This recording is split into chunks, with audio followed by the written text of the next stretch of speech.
ओडिशा भिजिलेंसर बड़ कार्यानुष्ठान लाठीकटा तहसीलदार तथा सब रेजिस्ट्रार मुरलीधर उर्माल ठारू 5 लाख नगद टंका जबत करिछि भिजिलेंस।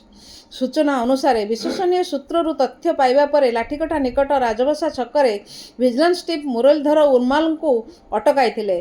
से निज ऑफिस राउरकेला स्थित घर को एक भड़ा स्कॉर्पियो गाड़ी रे जाउथुआ बेले तांको अटका जाइतिला।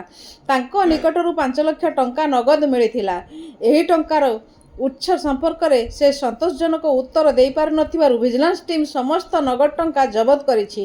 एहा सह मुरलीधर उर्मालकर जे स्कॉर्पियो रे जाउथिले से गाड़ी को मध्य जबत करा जाइछि। अन्य पटे आय बहिर्भूत संपत्ति ठूल संदेह रे मुरलीधर उर्मालकर सहित संपर्कित 3टी स्थान रे एककालीन चढ़ाऊ आरंभ करिछि भिजिलेंस।